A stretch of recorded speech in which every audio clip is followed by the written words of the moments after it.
Dan nanti ini bisa men-trigger diskusi lebih lanjut mengenai kondisi SSK terakhir, dan nanti tentunya Pak Prianto, Bu Vera akan menunjukkan lebih lanjut. Waktu saya 15 menit, nggak sampai ya. Saya lepas dari konteks macro financial linkage gitu ya. Hanya bisa dilihat dari sisi moneter.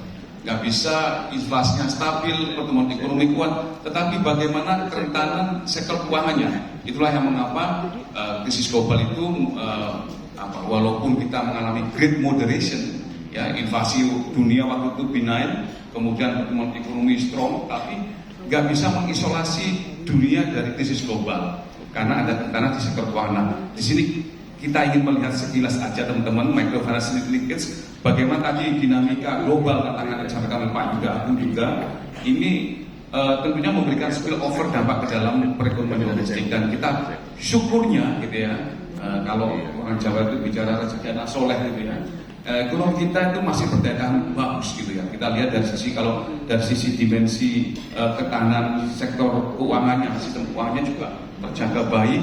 Kemudian dari sisi pembiayaannya, kreditnya juga tumbuh cukup kuat gitu ya. Dan beberapa fondasi tadi juga sekaligus mengelaborasi sedikit bahwasanya sehingga itulah yang menopang sisi pembiayaan. Nah dari sisi korporasi, sisi demandnya ya, rumah tangga ini juga memiliki kapasitas yang baik. Korporasi kita itu dari sisi capex, salesnya juga dalam momentum yang baik untuk meningkat, sehingga ini akan men-trigger dari sisi pembiayaan. Penguatan kebijakan, dorongan untuk tidak hanya mendukung SSK dari sisi ketahanan, tetapi juga insentif likuiditas gitu ya, di dalam untuk menopang pertumbuhan ekonomi yang berkelanjutan. Kita nggak usah khawatir, kita ada keamanan di atas kita. Next slide, tentunya ini adalah supply side tadi ya, kita kredit growth yang tumbuh dalam 5 tahun terakhir. Jadi itu juga angka yang sangat bagus ya, dan di bawah kredit yang optimal tadi. Nah, kita melakukan terkait dengan asesmen dari EFSA ya. SSK kita ini sangat baik kondisinya. Jadi ini konteks terjaganya stabilitas kita itu terafirmasi gitu. Ya, kalau dia tumbuh memang tidak sekencang dari sektor lain yang tentu tantangan dari sisi UMKM, dan tapi kita melihat kur yang masih tinggi, ini juga memberikan topangan dalam UMKM. Sementara dari sisi pembiayaan syariah, pembiayaan hijau ini terus juga promising, hopefully kita ke depan juga akan terus meningkat. Next slide, ini di bagian kedua ini saya akan mencoba menarik benang merahnya dengan tema seminar. Jadi teman-teman sekalian ya, kalau kita bicara diskursus kebangsaan ya, setelah banking policy perspektif ya,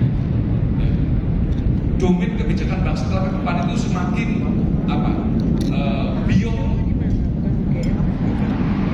konvensional. Nah, ya nggak apa-apa. Sustainability ini semakin menjadi anchor dari perspektif kebijakan bank sentral. Jadi kita tentunya akan beyond stability.